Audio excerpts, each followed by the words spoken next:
नमस्कार दोस्तों, SN electrical academy के यूट्यूब चैनल पे आप सभी का स्वागत है। दोस्तों, ये UP RVNL TG2 electrical trade का क्वेश्चन पेपर है और अभी रिसेंटली एग्ज़ाम हुआ था, उसी का ये क्वेश्चन पेपर है और ये 22 दिसंबर 2022 का सेकेंड शिफ्ट में एक एग्ज़ाम हुए थे, उसी का क्वेश्चन पेपर है। इससे पहले के 75 क्वेश्चनों का मैं 3 पार्टों में वीडियो अपलोड किया हुआ हूं। यदि उस पार्ट को आप नहीं देख पाए हैं तो इस वीडियो के डिस्क्रिप्शन में उसका लिंक डाल रखा है, वहां से कंप्लीट उसको वॉच कर सकते हैं। इस वीडियो में हम 76 नंबर क्वेश्चन से आगे की तरफ क्वेश्चन को करेंगे और टोटल 25 क्वेश्चन इस वीडियो में भी हम सॉल्यूशन करेंगे। तो चलिए बिना देर किए क्वेश्चन को सॉल्यूशन करते हैं और साथ ही साथ वीडियो अच्छी लगे तो वीडियो को लाइक कीजिएगा और दोस्तों में भी अपने शेयर ज़रूर कीजिएगा। और जो भी स्टूडेंट चैनल पे पहली बार होंगे प्लीज़ चैनल को सब्सक्राइब ज़रूर कर लेंगे। चलिए 76 नंबर जो क्वेश्चन है, इसमें कहा जा रहा है कि निम्नलिखित में कौन सा प्रतिरोध समांतर क्रम में जुड़े 2 SCR के बहुत ही समान होता है। कहने का मतलब है कि 2 SCR को जब एंटी पैरेलल कनेक्शन किया जाता है तो उससे जो स्ट्रक्चर तैयार होता है उसे हम क्या बोलते हैं? तो उसे हम ट्रायक बोलते हैं। क्यों? क्योंकि जब 2 SCR को एंटी पैरेलल जोड़ने के बाद जो स्ट्रक्चर तैयार होता है उसे ही हम ट्रायक बोलते हैं। और ट्रायक में जो टर्मिनल होते हैं वह 3 होते हैं। एक तो होता है मेन टर्मिनल 1, एक होता है मेन टर्मिनल 2 और तीसरा जो होता है वो गेट होता है। इसी गेट पर इसकी ट्रिगरिंग भी की जाती है। अब ट्रायक जो है, ट्रायक में टर्मिनल तो 3 हुए, फिर लेयर की बात की जाएगी तो लेयर कितनी होती है? तो लेयर 4 होती है। फिर पीएन जंक्शन की बात किया जाएगा कि पीएन जंक्शन कितने होते हैं? तो इसमें पीएन जंक्शन भी 3 होते हैं। तो यहाँ पे ऑप्शन नंबर डी बिल्कुल करेक्ट आंसर हो जाएगा। अगर यही प्रश्न कहता कि 2 डायोड को एंटी पैरेलल जोड़ने के बाद जो स्ट्रक्चर तैयार होता है उसे हम क्या बोलते हैं? तो उसे डायक बोलते हैं। तो उस कंडीशन में ऑप्शन 1 होता है। और डायक में भी टर्मिनल 2 होते हैं, मेन टर्मिनल 1 और मेन टर्मिनल 2, उसमें गेट टर्मिनल नहीं होता है। फिर उसमें लेयर पूछा जाए तो ट्रायक के समान भी उसमें भी लेयर होती है, तो 4 लेयर उसमें भी होगी। पीएन जंक्शन भी समान होते हैं, 3 पीएन जंक्शन होते हैं। फिर डिप्लेशन लेयर की बात की जाए तो कोई भी डिवाइस है उसमें जितने पीएन जंक्शन बनते हैं लगभग उतने ही डिप्लेशन लेयर भी बनती है। यूजेटी में 3 टर्मिनल होते हैं, बेस 1, बेस 2 और एक एमीटर टर्मिनल होता है। बेस 1 और बेस 2 के बीच रेजिस्टेंस जो होता है वो 5 किलो ओम से 10 किलो ओम होता है। इसके बाद FET में 3 टर्मिनल होते हैं, ड्रोन, सोर्स और गेट होता है। अगला क्वेश्चन, अगला जो क्वेश्चन है 77 नंबर, इसमें कहा जा रहा है कि निम्नलिखित में कौन सी स्थिति ट्रांसफार्मर के पार्श्व प्रचालन के लिए गलत है? मतलब कि ट्रांसफार्मर को पैरेलल में चलाना है तो उसमें कौन सा गलत स्टेटमेंट है? तो पहले जानिए कि ट्रांसफार्मर में पैरेलल में चलाने के लिए 4 प्रकार की शर्त होती है। पहला जो शर्त होगी कि दोनों ट्रांसफार्मर की फ्रीक्वेंसी समान होनी चाहिए। दूसरा जो कंडीशंस होंगी कि दोनों के प्रति इकाई एम्पीडेंस जो होते हैं वो समान होने चाहिए। तीसरा कंडीशन है उनका फेज क्रम समान होना चाहिए। और चौथा कंडीशन होता है कि फेज वोल्टेज समान होना चाहिए। तो यहाँ पे देखिए समान वोल्टता अनुपात और फेरा, ये तो बात सही है। रेटिंग कोई ज़रूरी नहीं है, आप दे भी सकते हैं, तो ये भी बात सही है। टैप चेंजर की समरूपता, ये भी हो सकती है। लेकिन समान धारा रेटिंग ये पैरेलल का कोई मेन कंडीशंस नहीं होता है, इसलिए ऑप्शन नंबर डी सही हो जाएगा। गलत स्टेटमेंट पूछा था और यही कह रहा है गलत है, क्योंकि यहाँ समान है जबकि उसमें करंट रेटिंग समान का कोई कंडीशंस नहीं होती है पैरेलल कनेक्शन में। अगला क्वेश्चन, अगला जो क्वेश्चन है 78 नंबर, इसमें कहा जा रहा है कि बहुत कम क्षति वाली दुर्घटना को आप क्या कहेंगे? वैसी दुर्घटना जहां पे क्षति एकदम कम से कम हो तो उसे क्या बोलते हैं? हम ऐसे में व्यवहारिक रूप में उसे कहा जाता है कि बहुत नामात्र क्षति है, उसे नामात्र शब्द हम देते हैं। लेकिन किताबी भाषा में उसे क्या बोला जाता है, तो नगण्य बोला जाता है। यानी option number A correct answer हो जाएगा कि इसमें किसी प्रकार की जो क्षति हुई एकदम नामात्र है, नगण्य है। अगला जो क्वेश्चन है 79 नंबर, इसमें कहा जा रहा है कि लेंज के नियम का उपयोग यह स्पष्ट करने के लिए किया जाता है कि किसी प्रकार विद्युत चुंबकीय परिपथ ... का पालन करता है। लेंज का नियम क्या है कि जो जिसके द्वारा उत्पन्न होता है उसी का विरोध करता है, वही लेंज का नियम होता है। अब लेंज का नियम कह रहा है कि न्यूटन के जो नियम होते हैं उसके किसके समान होता है, तो न्यूटन के जो तृतीय नियम आप पढ़ेंगे उसमें जो होता है क्रिया के बराबर विपरीत क्रिया। मतलब कि जब आप नाव पे किनारे, अगर पानी के किनारे नाव रहती है नदी के, जब आप इस नाव पे रहते हैं तो बाहर की तरफ किनारे पर जब आप कूदते हैं तो जितने फोर्स से आप वहां जाते हैं आगे किनारे पर मिट्टी पर, उतने ही फोर्स से नाव पीछे की तरफ भगती है। तो यहाँ पे कौन सा नियम लगता है, न्यूटन का तृतीय नियम। मतलब क्रिया के विपरीत बराबर प्रतिक्रिया होती है। वही लेंज का भी नियम है कि जिसके कारण उत्पन्न हुआ उसी का विरोध किया, तो किसके समान हुआ, न्यूटन के तृतीय नियम के समान हुआ। इसलिए option number C correct answer हो जाएगा। न्यूटन का प्रथम नियम क्या होता है कि यदि कोई वस्तु विरामा में है तो विराम अवस्था में भी रहेगी, अगर कोई वस्तु गति में है तो गति अवस्था में ही रहेगी, जब तक कि उस पर कोई बाह्य बल न लगाया जाए। तो ये न्यूटन का प्रथम नियम होता है।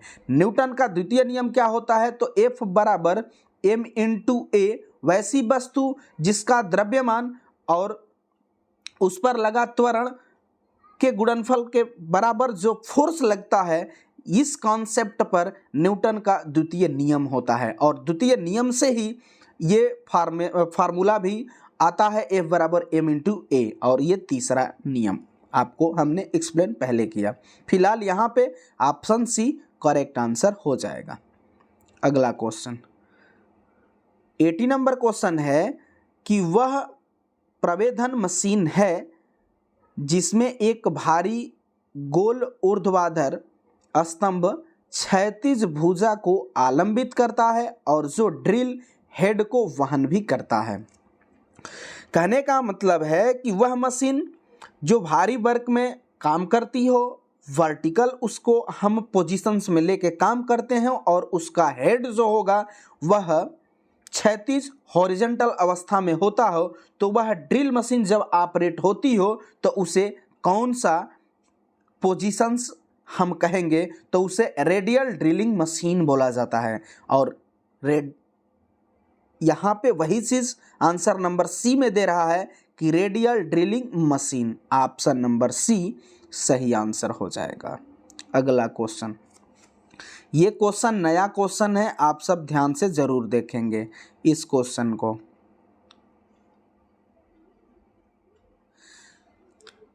81 नंबर जो क्वेश्चन है कि इसमें डायग्राम दिया गया है और इसमें पूछा गया है कि इफेक्टिव प्लेट की संख्या आपको बतानी है। वैसे अगर धारिता का आपसे फार्मूला पूछा जाए तो क्या बनता है, तो C = epsilon 0 epsilon r A/d होता है। अब d जो है दो प्लेट्स के बीच की दूरी होती है, और a जो होता है प्लेट्स का क्षेत्रफल होता है, और ये एप्सिलॉन 0 होता है वह एब्सोल्यूट परमिटिविटी होती है, और एप्सिलॉन r जो होती है वो किसी मीडियम की परमिटिविटी होती है। तो ये मेन जो कैपेसिटर का फॉर्मूला होता है वो है। अब यहाँ पे पूछा है कि इफेक्टिव कैपेसिटेंस क्या होगा, आपको आंसर करना है। तो देखिए इसमें प्लेट की संख्या आप ज्ञात कर लीजिए। तो प्लेट की संख्या आप देखेंगे तो काउंट करेंगे तो 9 आएगी, 1 2 3 4 5 6, 7, 8, 9, यानी प्लेट्स की संख्या कितनी हुई? 9 हुई। तो इसमें इफेक्टिव प्लेट की संख्या जब निकालते हैं तो -1 कर दिया जाता है, अर्थात 9 - 1 इक्वल टू कितना हो गया? 8। इसका मतलब है कि इसमें इफेक्टिव प्लेट जो होगी वो 8 होगी। अब उसी पर कैपेसिटर का आप फार्मूला बना दीजिए। तो देखिए, अब इसी पर हम क्या कर देते हैं, तो C equal to effective plate कितनी है? 8 into epsilon 0 epsilon R A/D, correct होगा यही। लेकिन एप्सिलॉन 0 एप्सिलॉन R को हम टोटल परमिटिविटी लिखना चाहें तो इसको ऐसे भी लिख सकते हैं, C equal to effective plate की संख्या 8 into total permittivity epsilon A/D। अब यही देखिए ऑप्शन नंबर ए में दिया गया है, C equal to 8 epsilon A/D। Option number A बिल्कुल करेक्ट आंसर हो जाएगा। उम्मीद करेंगे आप सबको ये क्वेश्चन समझ में आया होगा। ये नया क्वेश्चन है, आप सब इसको जरूर याद रखेंगे। हो सकता है आने वाले यूपीपीसीएल TG2 के एग्जाम में रिपीट हो सकता है। 82 क्वेश्चन जो नंबर है, इसमें कहा जा रहा है कि कार्बन टेट्राक्लोराइड से भरे लिक्विड टाइप फ्यूज में ब्रेकिंग क्षमता कितनी होती है? और ये डाटा बेस्ड क्वेश्चन है, आपको इसमें याद रखना है, इसमें कोई कॉन्सेप्ट की बात नहीं है। इसमें ध्यान देना है कि कार्बन टेट्राक्लोराइड से भरा लिक्विड टाइप फ्यूज है, तो इसमें ब्रेकिंग कैपेसिटी का मान कितना होगा? तो 6100 एम्पियर इसकी ब्रेकिंग कैपेसिटी की कोटि होती है। ऑप्शन नंबर सी में दिया गया है 6100 एम्पियर, इसलिए ऑप्शन नंबर सी बिल्कुल करेक्ट आंसर हो जाएगा। अगला जो क्वेश्चन है 83 नंबर, इसमें कहा जा रहा है कि निम्नलिखित में से कौन सा नियम विद्युत धारा की दिशा और उससे संबंधित चुंबकीय क्षेत्र रेखा के बीच के संबंध को वर्णन करता है? तो चुंबकीय क्षेत्र से संबंधित आपको दो नियम मिलते हैं। एक तो मिलता है राइट हैंड रूल, सिर्फ राइट हैंड रूल, उसी को हम बोला करते हैं ग्रिप रूल। और दूसरा जो होता है मैक्सवेल का कार्क स्क्रू नियम। तो यहाँ पे राइट हैंड रूल, जिसे हम दूसरा नाम ग्रिप रूल कहते हैं, तो वो तो यहाँ नहीं है, तो गलत हो गया। अब दूसरा हमने बताया कि मैक्सवेल का कार्क स्क्रू नियम होता है, तो यहाँ ऑप्शन नंबर डी में दिया है मैक्सवेल का कार्क स्क्रू नियम, इसलिए ऑप्शन नंबर डी सही आंसर हो जाएगा। अब यहाँ आइए कि मैक्सवेल का कार्क स्क्रू नियम होता क्या है। तो इसमें देखिए कि जब किसी पेज को जब हम घुमाते हैं तो इसकी रोटेशन की दिशा जैसी भी हो, क्लॉकवाइज या एंटी क्लॉकवाइज, तो ये रोटेशन की जो दिशा बन रही है क्लॉकवाइज या एंटी क्लॉकवाइज, ये जो होता है ये चुंबकीय क्षेत्र की दिशा को निरूपित करता है। और जब इस स्क्रू को हम कसते हैं तो ये नीचे की तरफ जाएगा, तो नीचे की तरफ जाए या ऊपर की तरफ जाए वो करंट के डायरेक्शन को बताता है। यही मैक्सवेल का कार्क स्क्रू नियम होता है, इसलिए ऑप्शन डी बिल्कुल करेक्ट आंसर हो जाएगा। अगला क्वेश्चन, अगला जो है 84 क्वेश्चन कि जब कोई चालक किसी चुंबकीय क्षेत्र में गतिशील होता है तो प्रेरित धारा की दिशा ज्ञात करने के लिए किस नियम का उपयोग किया जाता है? तो जब कोई कंडक्टर चुंबकीय क्षेत्र में रखा जाता है तो उस कंडक्टर में जो इंड्यूस्ड यानी प्रेरित ईएमएफ होता है वो फ्लोमिंग के दाएं हाथ के नियम से ज्ञात किया जाता है। और यह जो होता है वह ई समानुपाती फ्लक्स परिवर्तन के समानुपाती, जो वोल्टेज बिल्डअप होता है वो फ्लक्स परिवर्तन के समानुपाती होता है। तो यहाँ पे फ्लोमिंग के दाएं हाथ के दूसरे नियम को हम सही करेंगे, ऑप्शन नंबर डी बिल्कुल करेक्ट आंसर हो जाएगा। यही चीज जनरेटर में भी पूछा जाता है कि जनरेटर में जो इंड्यूस्ड ईएमएफ होता है उसकी गति हम उसके में जो उत्पन्न वोल्टेज होता है जनरेटेड वोल्टेज प्रेरित ईएमएफ वो किससे ज्ञात किया जाता है? तो फ्लोमिंग के दाएं हाथ के नियम से ही ज्ञात किया जाता है। इसके बाद जनरेटर की घूर्णन दिशा ज्ञात करने के लिए फ्लोमिंग के दाएं हाथ के नियम से ही ज्ञात करते हैं। इसके बाद मोटर की घूर्णन दिशा ज्ञात करने के लिए फ्लोमिंग के बाएं हाथ का नियम ज्ञात किया जाता है। इसको जरूर आप याद रखेंगे। अगला क्वेश्चन 85 नंबर क्वेश्चन जो है एकदम न्यू क्वेश्चन है, आप इसको जरा ध्यान से समझेंगे सभी स्टूडेंट कि किसी ज्ञात तरंग में 15 अंश और 30 अंश पर तात्क्षणिक मान 2 एम्पियर और 6 एम्पियर है। 165 अंश पर ज्या तरंग का मान बताइए। देखिए यहाँ पे ज्या का मतलब होता है साइन, तो साइन 15 डिग्री पर करंट का जो मान है वो 2 एम्पियर है। तो साइन 15 डिग्री का मान क्या होगा, तो जब इसको सारणी से आप निकालेंगे तो 0.25 आएगा। इस मान को याद रखना है। अब इतना हुआ कि साइन 15 डिग्री पर एम्पियर क्वेश्चन में कितना दिया कि 2 एम्पियर है, लेकिन साइन 15 डिग्री का मान कितना है तो 0.25 है। अब अगला स्टेप देखिए कि अगर साइन 30 डिग्री है तो इस पर कितना करंट है तो 6 एम्पियर है, 6 एम्पियर है। तो फिर साइन 30 डिग्री का मान कितना होगा तो 0.5 होगा। मतलब हम कह सकते हैं कि 0.5 का मान 6 एम्पियर है और 0.25 का मान कितना है 2 एम्पियर है। अब यही पूछा है कि ज्या तरंग 165 डिग्री का मान, तो जब साइन 165 डिग्री का मान पूछा है तो जब साइन 165 डिग्री का मान आप सारणी से निकालेंगे तो 0.25 आएगा। अब देखिए कि 0.25 जो है 15 पर भी आ रहा है तो किसका कितना मान है 2 एम्पियर, तो फिर 165 पर भी इसका मान कितना आया 0.25। इसका मतलब कि यही करंट यहाँ भी होगी, यानी साइन 165 डिग्री का मान करंट में 2 एम्पियर ही होगा डाटा के अनुसार। क्यों? क्योंकि 165 पर भी साइन का मान 165 अंश पर 0.25 ही हो रहा है, यानी यहाँ पे ऑप्शन नंबर ए 2 एम्पियर बिल्कुल करेक्ट आंसर हो जाएगा। ये न्यू क्वेश्चन है प्यारे विद्यार्थियों, इसको अच्छे से ज़रूर आप समझेंगे। रिलेशंस बना करके ये क्वेश्चन सॉल्यूशन होते हैं। हमने कंप्लीट इसको समझाने का प्रयास किया है, उम्मीद करेंगे आप सबको समझ में भी आया होगा। 86 नंबर क्वेश्चन कि संतुलित और असंतुलित लोड के लिए किस प्रकार के 3 फेज वाट मीटर का उपयोग किया जाता है। हम एक चार्ट बता दे रहे हैं, उससे कंप्लीट इस पर बनने वाले क्वेश्चन कवर हो जाएंगे। देखिए पहले तो 3 फेज 4 वायर। अब 3 फेज 4 वायर का मतलब है कि यहाँ न्यूट्रल उपस्थित है, तभी तो चौथा वायर आया है। और एक आएगा 3 फेज 3 वायर, इसका मतलब है कि यहाँ पे न्यूट्रल उपस्थित नहीं है। यही 2 टाइप में क्वेश्चन बनते हैं। अब इसमें आएगा बैलेंस के केस में बैलेंस, एक आएगा अनबैलेंस। तो जब बैलेंस होगा तो इसमें मिनिमम वाट मीटर कितने लगेंगे और मैक्सिमम वाट मीटर कितने लगेंगे। तो देखिए 3 फेज 3 वायर है तो बैलेंस होगा तो इसमें वाट मीटर 2 लगेंगे और मैक्सिमम वाट मीटर भी 2 ही लग सकते हैं। इसके बाद अनबैलेंस है तो इसमें भी मिनिमम वाट मीटर कितने लग सकते हैं तो 2 लग सकते हैं और मैक्सिमम भी 2 ही लग सकते हैं।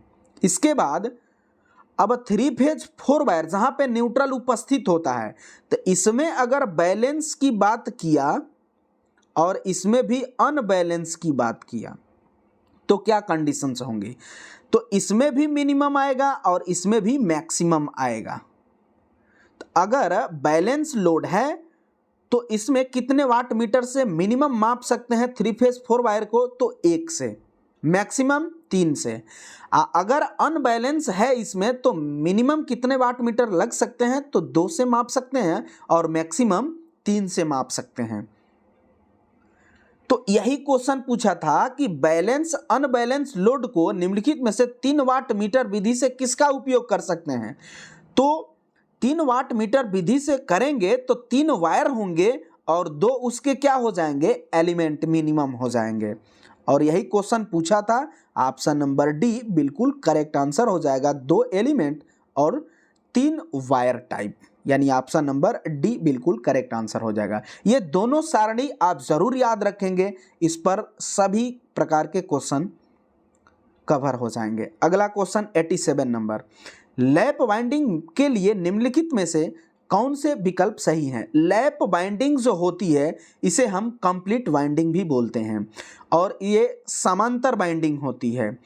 समांतर बाइंडिंग होती है, इसका मतलब है कि यहाँ इसका यूज कहाँ किया जाता है? तो जहाँ पे करंट हायर और वोल्टेज लोअर की रिक्वायरमेंट हो वहाँ पे लैप बाइंडिंग को हम प्रीफर करते हैं। और इसमें क्या है कि इसमें जितने पोल होते हैं उतने समांतर रास्तों की संख्या भी होती है।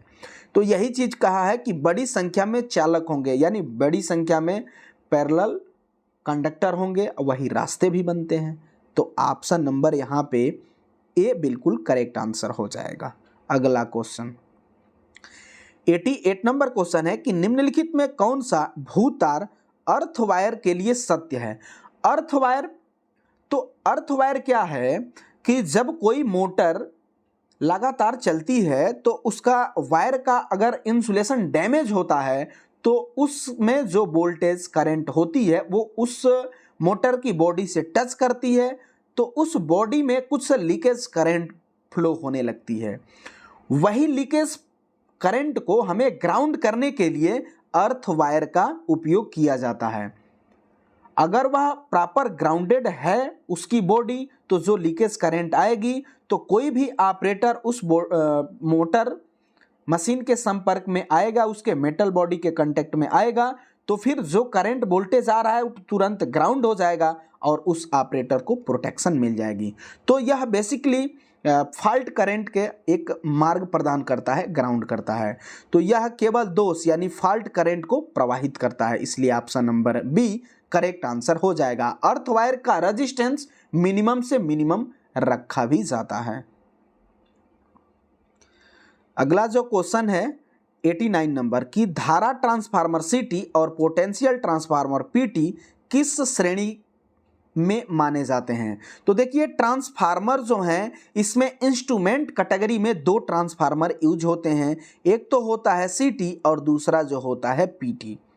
सीटी को करंट ट्रांसफार्मर बोला जाता है और पीटी को पोटेंशियल ट्रांसफार्मर भी बोला जाता है। सीटी को स्टेप अप ट्रांसफार्मर बोला जाता है और पीटी को स्टेप डाउन ट्रांसफार्मर बोला जाता है। जहां पे हमें हायर करंट को मेजर करना होता है वहां पर सीटी को सीरीज में लगा करके उसको मेजर किया जाता है, और जहां पे हायर वोल्टेज को मेजर किया जाता है वहां पे पीटी को पैरेलल में लगा करके मेजर किया जाता है। तो ये ट्रांसफार्मर में तो आते हैं लेकिन दोनों इंस्ट्रूमेंट ट्रांसफार्मर की श्रेणी में आते हैं, यंत्र ट्रांसफार्मर की श्रेणी में आते हैं, इसलिए ऑप्शन नंबर डी बिल्कुल करेक्ट आंसर हो जाएगा। अगला क्वेश्चन 90 नंबर की निम्नलिखित में से पारगम्यता का एसआई मात्रक क्या है? चुंबकशीलता परमिएबिलिटी का मात्रक क्या होता है? तो एसआई मात्रक परमिएबिलिटी का पूछा है तो इसका मात्रक जो होता है वो हेनरी बाई मीटर होता है। फार्मूले की बात किया जाए तो फार्मूला म्यू बराबर बी बाई एच होता है। ये इसका फार्मूला है और ये इसका मात्रक है हेनरी बाई मीटर। ध्यान रखेंगे एसआई मात्रक पूछा है इसलिए हेनरी बाई मीटर है, इसलिए ऑप्शन नंबर बी बिल्कुल करेक्ट आंसर हो जाएगा। अगला क्वेश्चन, अगला 91 नंबर क्वेश्चन है कि निम्नलिखित में किसे देखकर आप ईएलसीबी की पहचान कर सकते हैं? ईएलसीबी शब्द आया है तो ईएलसीबी का फुल फॉर्म क्या होता है? तो फुल फॉर्म अर्थ लीकेज सर्किट ब्रेकर होता है और यह लीकेज करंट को मार्ग प्रदान करता है और उससे हमें सेफ्टी प्रदान करता है। ईएलसीबी का जो कनेक्शन बनता है वह ग्रीन वायर से बनता है, ग्रीन वायर से बनता है, इसीलिए इसे हम देख करके पहचान करते हैं कि ईएलसीबी का जो कनेक्शन बना है वो किस वायर से है। तो ग्रीन वायर से होता है, तो आप सब जानते भी होंगे कि प्रोटेक्शन वायर जो होता है वो ग्रीन वायर से ही लगता है। ईएलसीबी कितनी मिनिमम से मिनिमम करंट होती है तो ये ऑपरेट हो जाता है और हमें प्रोटेक्शन देने लगता है। तो 100 मिली एम्पियर इसका रेटेड मान है कि 100 मिली एम्पियर पर भी यह एक्टिव तरीके से अपने वर्क को करने लगती है। तो यहाँ पे डिवाइस में प्रवेश करने वाले हरे भू तार को देख करके हम पहचान कर सकते हैं कि यह एलसीबी का कनेक्शन किया गया है। ऑप्शन नंबर डी बिल्कुल करेक्ट आंसर हो जाएगा। इस मान को आप सब जरूर याद रखिएगा, 100 मिली एम्पियर पर ही ऑपरेट हो जाती है। अगला क्वेश्चन 92 नंबर, यूनिवर्सल मोटर की लोड गति विशेषता के अनुसार यह पूर्ण लोड पर डॉट डॉट और बिना लोड पर होती है। यूनिवर्सल मोटर ये डीसी सीरीज मोटर के समान होती है और इसे हम डीसी सीरीज मोटर में यहाँ तक कहा जाता है कि नो लोड पर, मतलब लोड ना हो तो इसे स्टार्ट ही नहीं करना चाहिए। क्यों? क्योंकि नो लोड रहेगा, लोड नहीं रहेगा तो इसकी स्पीड मैक्सिमम होती है और जैसे जैसे लोड बढ़ते चला जाता है इसकी स्पीड घटती चली जाती है। इन दोनों मोटरों की विशेषता सेम होती है। तो यूनिवर्सल मोटर की गति लोड विशेषता में कहा जा रहा है कि पूर्ण लोड होगा तो क्या होगा, तो पूर्ण लोड यानी फुल लोड, तो फिर इसकी स्पीड मिनिमम होगी, ऑप्शन सी मिनिमम। और बिना लोड का, अगर लोड नहीं है तो इसकी स्पीड मैक्सिमम होगी, उच्चतम होगी, ऑप्शन नंबर सी बिल्कुल करेक्ट आंसर हो जाएगा। और यूनिवर्सल मोटर का प्रयोग पूछा जाता है, कहाँ इसका यूज किया जाता है, बड़ी पॉपुलर चीज़ है तो इसको याद रखिएगा। वैक्यूम क्लीनर में, फूड मिक्सचर में भी, और सिलाई मशीन में भी, ड्रिल मशीन में भी इसका उपयोग किया जाता है। अगला क्वेश्चन 93 नंबर क्वेश्चन है कि फ्लोमिंग के बाएं हाथ के नियम के अनुसार यदि हम अपने बाएं हाथ के अंगूठे, तर्जनी और मध्यमा को एक दूसरे के लंबवत व्यवस्थित करें तो अंगूठा डॉट डॉट को निरूपित करेगा। पहले तो जानिए कि फ्लोमिंग का बाएं हाथ का नियम है तो यह किस पर लागू होता है, तो मोटर की गति, मोटर की रोटेशन की दिशा जब हमको ज्ञात करनी होती है तो वहाँ पे फ्लोमिंग का बाएं हाथ का नियम लगता है। अजरनेटर पे फ्लोमिंग का दाएं हाथ का नियम लगता है। अब यहाँ पूछा गया है कि परस्पर अंगूठा, तर्जनी और माध्यमा को परस्पर 90 डिग्री पे रखा गया है तो कौन कैसे काम करेगा, तो इसमें अंगूठा को पूछा गया है। तो देखिए ध्यान से समझिएगा, अंगूठा जो होता है वो चुंबकीय बल को निरूपित करता है और जो माध्यमा होती है वह प्रेरित धारा की दिशा को बताएगी और जो तर्जनी होगी वह चुंबकीय फ्लक्स या चुंबकीय क्षेत्र को बताएगी। ये क्या बताएगा? चुंबकीय क्षेत्र को तर्जनी बताएगी, प्रेरित धारा को माध्यमा बताएगी और अंगूठा जो होता है वो चुंबकीय बल को बताएगा। तो यहाँ क्या देंगे? चुंबकीय बल, option number D correct answer हो जाएगा। अगला क्वेश्चन, अगला जो है 94 क्वेश्चन है कि गति नियंत्रण हेतु वार्ड लियोनार्ड प्रणाली के लिए निम्नलिखित में से कौन सा कथन सही नहीं है। वार्ड लियोनार्ड मेथड जो होता है यह जो उस मोटर पे कंट्रोलिंग किया, डीसी मशीन की कंट्रोलिंग सिस्टम है ये, इसमें 3 मशीनों की आवश्यकता होती है जिससे इसका प्रारंभिक कॉस्ट बढ़ जाता है। जहां पे मोटर को सामान्य से कम और सामान्य से अधिक पर मोटर की स्पीड को कंट्रोलिंग करना होता है, अर्थात दोनों दिशाओं में मोटर की स्पीड को कंट्रोल करना होता है, तो वहां पे हम वार्ड लियोनार्ड कंट्रोलिंग मेथड को ही प्रीफर करते हैं। इसका रीजनरेटिव ब्रेकिंग के अंतर्गत इसका गुण भी पाया जाता है। अब इसमें कंडीशंस होती है कि इसमें जो स्पीड प्राप्त होती है वो कांस्टेंट, लगातार समान प्राप्त होती है। इसमें स्पीड रेगुलेशन भी बहुत बेहतरीन मिलता है और यह रीजनरेटिव ब्रेकिंग के अंतर्गत ही आती है। इसमें डिसएडवांटेज होता है कि इसमें 3 मशीनें लगती हैं और प्रारंभिक कॉस्ट इसका ज़्यादा होता है। अब देखिए गलत स्टेटमेंट पूछा है, तो गलत में देखिए पहला जो मोटर समान त्वरण के साथ चलती है ये तो बात सही है, स्पीड रेगुलेशन बेहतर मिलता है ये भी बात सही है, लेकिन ये 3rd नंबर कह रहा है कि मोटर घूर्णन की दोनों दिशाओं में चाल को नियंत्रित नहीं कर सकती है, जबकि यही गलत स्टेटमेंट है, कर सकती है दोनों स्थितियों में। Option number C correct answer हो जाएगा। नामे पूछा था क्वेश्चन को। अगला क्वेश्चन, अगला जो है 95 नंबर क्वेश्चन कि डॉट डॉट पदार्थ का वह गुण है जो चुंबकीय परिपथ में चुंबकीय फ्लक्स के निर्माण का विरोध करता है। तो देखिए जिस तरीके से विद्युतीय परिपथ में करंट के फ्लो का विरोध कौन करता है, तो वहाँ रेजिस्टेंस करता है। तो ठीक उसी तरीके से मैग्नेटिक सर्किट में जो फ्लक्स होता है, इस फ्लक्स क्या है, विद्युतीय सर्किट में करंट है तो इसके समान मैग्नेटिक सर्किट में फ्लक्स होता है। तो मैग्नेटिक सर्किट में फ्लक्स के फ्लो का विरोध कौन कर रहा है, तो यहाँ पे रिलक्टेंस होता है Rm। इसे हम S से भी कहीं कहीं रिप्रेजेंट किया जाता है। इसका formula Rm equal to Fm/φ होता है। तो चुंबकीय फ्लक्स को विरोध कौन किया, रिलक्टेंस किया। रिलक्टेंस का हिंदी प्रतिष्ठंभ होता है। ऑप्शन नंबर डी बिल्कुल करेक्ट आंसर हो जाएगा। इसका मात्रक जो होता है एम्पियर टर्न बाई वेबर होता है और इसका सीजीएस मात्रक हेनरी इनवर्स होता है। अगला क्वेश्चन, अगला जो है 96 नंबर की, सोल्डर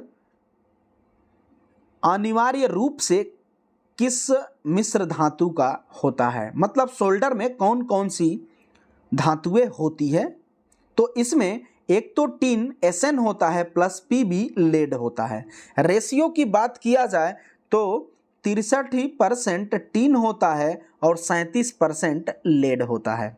कहीं कहीं 60% टिन देता है और कहीं कहीं 40% लेड देता है। तो ये दोनों रेशियो चलते हैं, लेकिन ये कभी एक साथ नहीं आते हैं, इसलिए आप निश्चिंत रहेंगे, कोई एक ही आएगा। अगर इसमें गहराई में समझेंगे तो 63 और 37 वाली जो रेशियो होती है ये इलेक्ट्रॉनिक्स सर्किट में चलती है और इस पर इसका टेम्परेचर कितना होता है, तो 185 डिग्री सेंटीग्रेड होता है। 60 और 40 की बात किया जाए तो यह इलेक्ट्रिकल सर्किट में प्रयोग किया जाता है और इसका टेम्परेचर 183 डिग्री सेंटीग्रेड होता है। तो यहाँ पे देखिए टिन और लेड का, तो इसी की कहानी पूछा गया था कि धातु कौन होती है, तो टिन और लेड होती है। हमने रेशियो और टेम्परेचर दोनों बताया। फिलहाल ऑप्शन नंबर ए बिल्कुल करेक्ट आंसर हो जाएगा। अगला क्वेश्चन 97 नंबर कि निम्नलिखित में कौन से फ्रिक्शनल हार्स पावर मोटर एक समान बल अगुण और रवहीन संचालन, मतलब नॉइसलेस संचालन वाली संतुलित 2 फेज मोटर के रूप में संचालित होती है। तो यह परमानेंट स्प्लिट कैपेसिटर मोटर होती है जो यूनिफॉर्म टॉर्क और रवहीन संचालन प्रस्तुत करती है। ऑप्शन नंबर सी बिल्कुल करेक्ट आंसर हो जाएगा, अस्थाई स्प्लिट कैपेसिटर मोटर। अगला क्वेश्चन, अगला जो है 98 नंबर क्वेश्चन, इसमें कहा जा रहा है कि ट्राई वेक्टर मीटर में 2 मीटर होते हैं, वे डॉट डॉट कौन होते हैं। ट्राई वेक्टर मीटर में 3 मीटर होते हैं, वो जब आप ट्रेंगल बनाएंगे तो इसमें कौन कौन से होते हैं, तो देखिए ये तीनों होते हैं। इसे हम क्या बोलते हैं, तो इसे Q यानी रिएक्टिव पावर बोलते हैं, kVAR होता है। ये एक्टिव पावर होता है, इसे P बोलते हैं, और किलो वाट होता है। ये जो होता है इसे S बोलते हैं, एपरेंट पावर आभासी शक्ति होती है, और ये VI होता है। इसका फार्मूला की बात किया जाए तो इसका फार्मूला kVAR इक्वल टू होता है VI साइन फाई हो जाता है, और इसके बात किया जाए तो kilowatt equal to VI cos phi हो जाता है। तो ये तीनों मीटर्स इस ट्राई वेक्टर मीटर पे आते हैं। तो यहाँ पे kilo volt ampere reactive power होता है, ये किलो वाट होता है, ये वोल्ट एम्पियर होता है। अब ऑप्शन नंबर ए देखिए, kilo volt hour meter, reactive kilo volt ampere hour meter, ये दोनों आते हैं। ऑप्शन नंबर ए बिल्कुल करेक्ट आंसर हो जाएगा। अगला क्वेश्चन, अगला 99 नंबर क्वेश्चन है कि निम्नलिखित में कौन सा अनुचुंबकीय पदार्थ नहीं है। अनुचुंबकीय यानी पैरामैग्नेटिक मटेरियल कौन सा नहीं है, तो इसमें आप ऑप्शन पे जाइएगा तो नॉन-ड्रोनाइट ये तो पैरामैग्नेटिक है, पाइराइट पैरामैग्नेट है, सेराडाइट ये भी पैरामैग्नेट है। निकिल जो होता है वो फेरोमैग्नेटिक मटेरियल है, लौह चुंबकीय पदार्थ है। फेरस, कोबाल्ट, निकिल ये सब फेरोमैग्नेटिक मटेरियल होते हैं। यहाँ पैरा की बात किया था तो पैरा में नहीं का पूछा है, तो इसलिए ऑप्शन नंबर ए निकिल हो जाएगा। क्यों? क्योंकि निकिल जो होता है फेरोमैग्नेटिक मटेरियल होता है। अनुचुंबकीय मटेरियल कौन कौन से होंगे? ऑक्सीजन हो जाएगा, एल्युमिनियम हो जाएगा, प्लेटिनम हो जाएगा, इसके बाद एयर हो जाएगी, वायु जो है एयर हो जाएगी, ये सब के सब अनुचुंबकीय मटेरियल के अंतर्गत आते हैं। अगला क्वेश्चन, और इस वीडियो का अंतिम क्वेश्चन होगा 100 नंबर क्वेश्चन, कि कौन सा उपकरण केवल तभी कार्य कर सकता है जब धारा की विक्षेपण प्रणाली में से गुजरता है। तो इसमें देखिएगा करंट को, मतलब लाइव वायर में करंट को मेजर करने के लिए हम टोंग टेस्टर का प्रयोग करते हैं। तो वही यह मीटर है जिसमें धारा की विक्षेपण प्रणाली गुजरती है, तो वो करंट को मेजर करता है डायरेक्टली।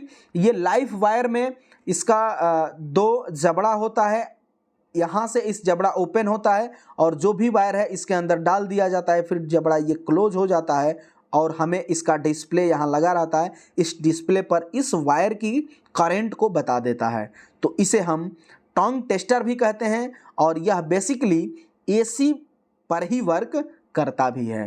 तो ऑप्शन नंबर ए बिल्कुल करेक्ट आंसर हो जाएगा, टोंग टेस्टर। इसे हाई रेट डिस्चार्ज टेस्टर भी बोला जाता है।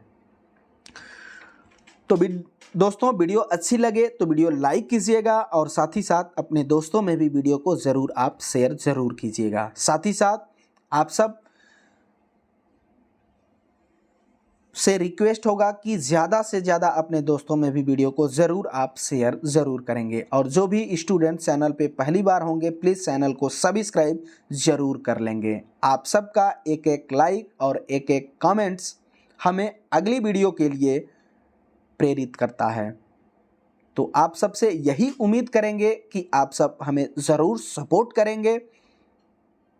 तो चलिए इस वीडियो में बस इतना ही, तब तक के लिए bye bye, take care, thanks for watching.